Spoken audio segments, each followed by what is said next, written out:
एक घर में हर दिन झगड़ा हुआ करता था और झगड़ा इस कदर हुआ करता था कि अड़ोस पड़ोस के लोग आते थे उस झगड़े का छुटकारा करने के लिए, छुड़ाने के लिए। झगड़ा किस किस के बीच कि बाप और बेटे, माँ और बेटे, भाई और बहन के साथ झगड़ा हुआ करता था। झगड़ा एक दिन इस कदर होता है कि बेटा अपनी माँ को जान से मार देता है।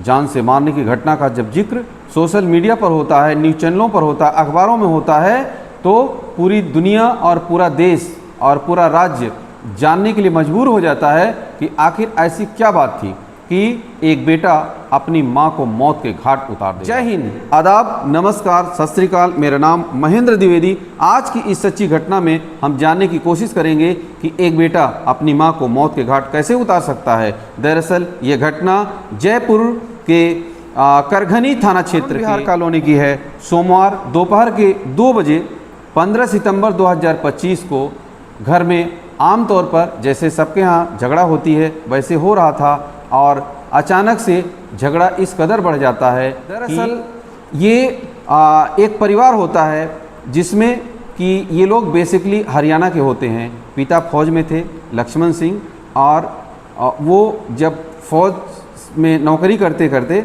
उन्होंने अपनी एक ज़मीन खरीद लिया अरुण विहार कॉलोनी में और वहीं अपना घर बना लिए। 2 बेटियां थीं और बेटा था और पत्नी वहीं रह करके उनकी पढ़ाई लिखाई हो रही थी। उसी बीच में बेटा जैसे जैसे बढ़ रहा था वो माँ और बाप का दुलारा था, इसलिए उनके काबू से बाहर हो गया था।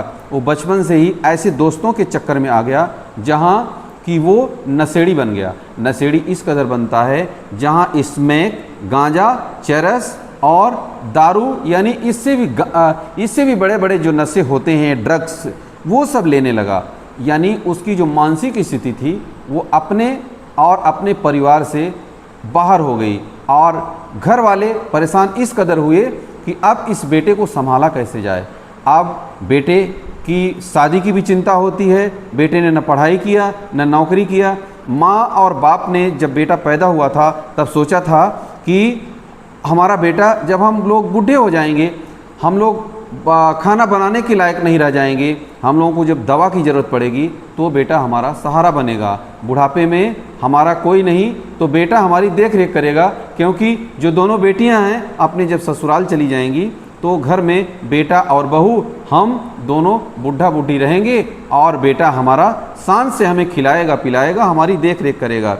लेकिन माता न कुमाता पुत्र कुपुत्र भले ही, क्या ऐसा सोचा था 30-32 साल पहले जब नवीन पैदा हुआ था तो माँ ने कभी ऐसा नहीं सोचा हुआ होगा कि बेटा मेरा ही मर्डर, मेरी ही कत्ल कर देगा। दरअसल जब ये 15 सितंबर 2025 ये घटना जब होती है तो उस समय बेटे को माँ कहती है कि सिलेंडर ख़त्म हो गया है और सिलेंडर लेकर के आ जाओ। बेटा कहता है मैं नहीं लाऊंगा। क्यों कि वो घर में पूरा दिन चरस और गांजा और दारू पी करके और गंदी गंदी फिल्में देखता था। घर में वाईफाई लगी थी, वाईफाई का इस्तेमाल अपनी गंदी फिल्मों को देखने के लिए वो किया करता था। अब उसी बीच जब माँ आती है मना करने के लिए, कहती है कि रिचार्ज नहीं की जाएगी, वो इतने में गुस्सा हो जाता है। इससे पहले कि मैं ये भी बताऊं कि नवीन सिंह की शादी हुई थी उत्तर प्रदेश के बुलंदशहर 2020 में। जब शादी हो जाती है तो वो शादी महज 5 महीने तक ही चलती है और उसकी पत्नी वापस अपने मायके चली जाती है। अपने माता पिता को कहती है कि मुझे इस घर में नहीं रहना है, नवीन सिंह जैसे हस्बैंड मुझे नहीं चाहिए जिसके शरीर में नशा ही नशा और उसकी शरीर से बदबू आती रहती हो, जो मेरे पास समय न देता हो, जो अपने दोस्तों के पास रहता हो और पूरे दिन गंदी फिल्मों को देखने के अलावा उसके पास कोई काम न हो, तो मुझे खिलाएगा क्या पिलाएगा क्या, इसलिए मुझे नहीं रहना है। और आए दिन उस पति और पत्नी में मारपीट हुआ करती थी। अब जब इतनी बात होती है तो वो जो है उसके माता पिता और वो उसकी जो वाइफ थी वो मिल करके और बाकी रिश्तेदार लोग जो हैं समझाने की कोशिश करते हैं कि नहीं ऐसा नहीं होना चाहिए, लेकिन वो 5 महीने के अंदर ही वो अपने घर को वापस चली जाती है। और आज भी उत्तर प्रदेश के बुलंदशहर में मुकदमा चल रहा है दहेज उत्पीड़न का। अब मैं इस घटना का जिक्र करता हूँ कि जब माँ वाईफाई रिचार्ज कराने से मना करती है तो बेटा कहता है नहीं, अब नहीं मानता है, उसके हाथ में डंडा होता है और डंडे से मार मार करके अपनी माँ को मौत के घाट उतार देता है।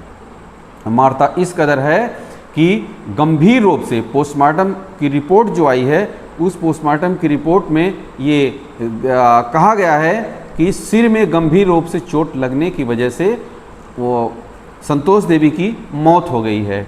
अब जब ये झगड़ा हो जाता है और झगड़ा होने के बाद वहीं बगल में ओमपाल सिंह यानी संतोष देवी के जेठ, उसके बड़े पिताजी नवीन के रहते थे, उन्होंने पुलिस को सूचना दी। अब जयपुर पुलिस आ जाती है, एसपी डीएसपी जो भी पुलिस का दस्ता होता है आ जाते हैं और उस नवीन सिंह को वहीं से मौके से ही अरेस्ट करते हैं और अरेस्ट करने के बाद अब ले जाते हैं उसको थाने में, थाने से जयपुर की जेल में भेजते हैं और जयपुर की जेल में भेजने के बाद उस पर बीएनएस की कई धाराओं के तहत मुकदमा चलाया जा रहा है।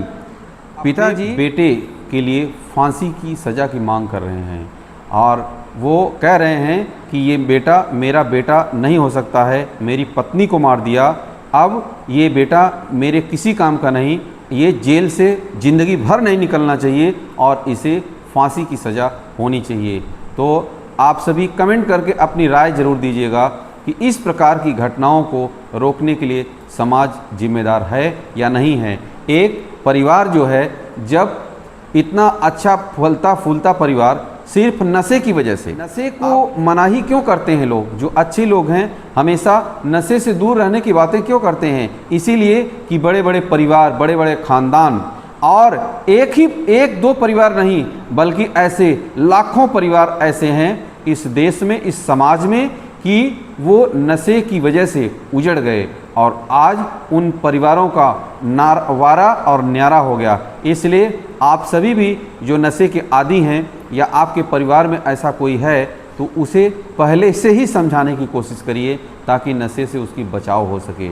आप सभी का बहुत बहुत धन्यवाद। कमेंट करके अपनी राय ज़रूर दीजिएगा। जय हिंद।